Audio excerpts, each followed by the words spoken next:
मेरे को दुख होता, कुछ लोग बताते हैं ऐसे ऐसे कर्म कर रहे हैं कि एक बढ़िया बच्चे का भी पता लगा जाट है, उसने किराए पर घर भी नहीं देता कोई है कि नहीं, बोल तो पड़ो। तो क्या पैदा कर रहे हो? जिसने किराए पे घर देने से भी कोई डरता हो, उसके प्रति क्या सम्मान का भाव रह गया?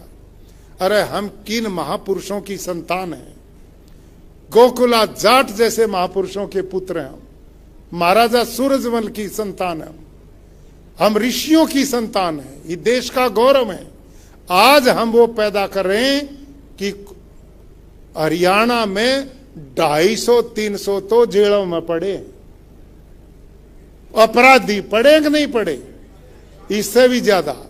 और हाल ये हो गया, पढ़ाते लिखाते नहीं, बच्चों पे ध्यान नहीं, एक के गांव में 250-250 छोरे पंचायत बनावर किल की मारे सारा दिन, ना उन्हें काम ना धाम, ना कोई इनकी शादी करता, रंडवी फौज फिरे एक दूसरे के। बताओ, ये हाल है आपका। और तुम कर्म योगी हो, इन बालका ने दिशा दो, इनको अच्छा तरीका करो। और ये तरीका है, जितने चौधरी हैं, ये जो सुखी राजनीति ने उठपटांग की, इसमें तो निकल के और सही ढंग से अपनी शिक्षण संस्थाएं बनाओ कोने पे, अच्छे अच्छे जौन बच्चों ने वहां भेजो जहां अच्छे संस्कार मिले, उनमें दारू का प्रतिबंध हो, अच्छे लोगों के भाषण प्रवचन हो, धार्मिक भावना हो, तो अपने आप अच्छे संस्कार बच्चों के बनेंगे। तो ऐसा मेरा निवेदन है। और हमारा संगठन, मैं पुनः इस बात को कहूंगा कि भाई हम मजबूत बने, इसलिए नहीं कि हम कोई धरती न तोड़ेंगे। हमारी मजबूती 36 बिरादरी की उन्नति का कारण बननी चाहिए। लोगों को गर्व होना चाहिए कि भाई कहीं किसी बहू बेटी के साथ कोई गलत कर रहा, जाट का छोरा जा रहा, उसने वहीं पकड़ कर ऊँग दे। इस प्रकार की सोच हमारी होनी चाहिए, ये हमारी सोच होनी चाहिए। हम सहारा बने। मैंने एक बात बीच में कही थी, गांव के अंदर हर बिरादरी रहती, हम भी रहते थे, कितना प्रेम था। वह लोग खेत में काम कर रहे थे, बदले में हमारी माँ दादी ये नाई का, ये लोहार का, ये कुम्हार का, ये जुलाहे का, ये सुनार का, सारों को देने का प्रोग्राम था कि नहीं। वह हमारे ब्याह शादी में वह चौधरी, हम उनके यहाँ चौधरी। कितना भाईचारा था समाज में, कितनी एकता थी समाज में, एक दूसरे के सुख दुख के थे। आज भी सारी बिरादरियों में हम सब ने वही भाव रखना चाहिए और अपने आने वाली पीढ़ियों को भाई अच्छे संस्कार, अच्छे विचार, अच्छी शिक्षा दो। तब ये महापुरुष जो पीछे चित्र लगे ना, तब इनका आशीर्वाद हमें मिलेगा। बहुत लंबी बात मैंने कर दी।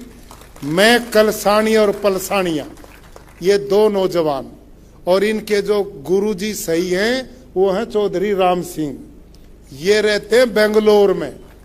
भाई हम तो अपने अपने काम पर लगे रहे, लेकिन इस युवा पीढ़ी को अपना साथ और सहयोग, आशीर्वाद 24 घंटा मिलने के लिए कैसा आदमी हो, वो जिम्मेवारी चौधरी राम सिंह पूरी करते। इनका बहुत बड़ा सहयोग उनके साथ रहता है और मैं इन युवाओं को बधाई देता हूं। भाई ये भी तो हमारे में हैं, ये भी तो इसी कौम से हैं। दारू ये नहीं पीते, बीड़ी सिगरेट ये नहीं पीते, किसी के प्लाटा पे कब्जे ये नहीं करते, किसी गैंगस्टर ये नहीं बने। इज्जत कम आ रहे कि नहीं इस कौम में? हमारी भी इज्जत बढ़ा रहे, अपनी भी इज्जत बढ़ा रहे। ऐसे लोग, ऐसे बच्चे पैदा करो, ये सोचो सारी ताकत लगा के। पूरी ताकत एक ही बात पे हो कि अपने बच्चों को सुरक्षित करो। बच्चों को, थारे बच्चों में इतनी एनर्जी है, आप बुद्धि क्षमता से किसी से कम नहीं। ये चौधरी साहब अपनी बहू नई आई थी, मेरे तो बताई एक दिन इन बात। इनका नया नया ब्याह है, चौधरी राम सिंह का ब्याह होया। पिताजी तक कहने लगे व्यापार करूंगा। चौधरी ने कहा तू आप भी भूखा मरेगा, हमने भी मारेगा। जाट व्यापार का के मेल है, लेकिन जज्बा देखो कि ना दुनिया से हटकर काम करूंगा।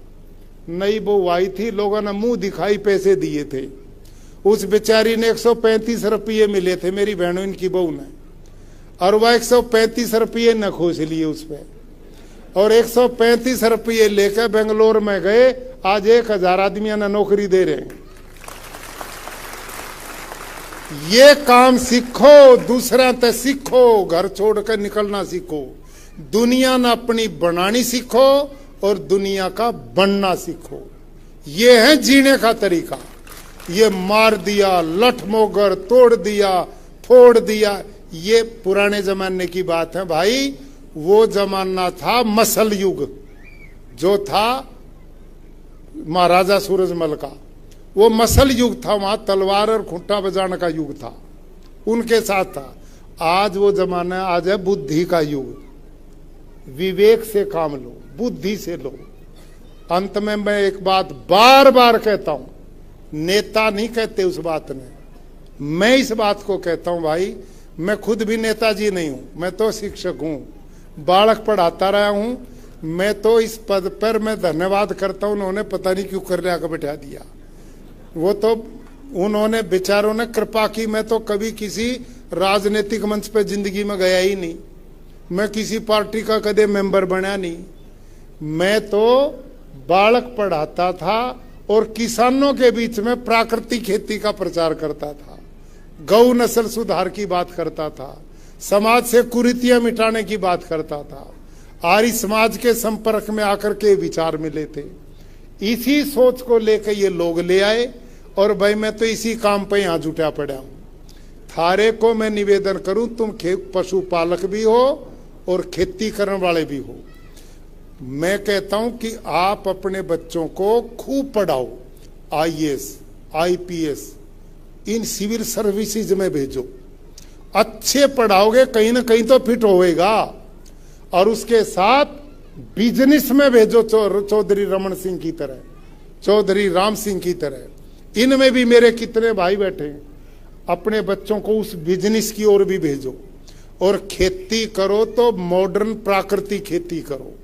ये गेहूं चावल बो दिए, सारी धरती का पानी काट दिया, आप भी भूखे मरे और धरती बंजर बना दी।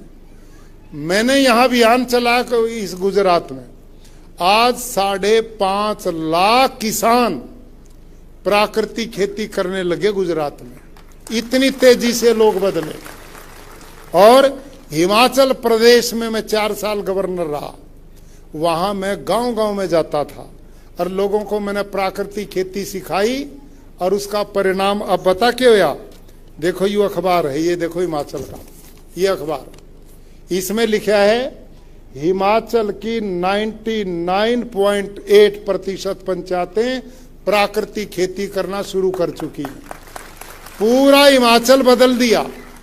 वहां के किसानों की 36% खेती की लागत घट गई और 8% इनकम बढ़ गई। और धरती बंजर होने तक बच गई, पर्यावरण बच गया, पानी बच गया, और लोगों को कैंसर करके अस्पताल भेजने तक पिंड छूट गया।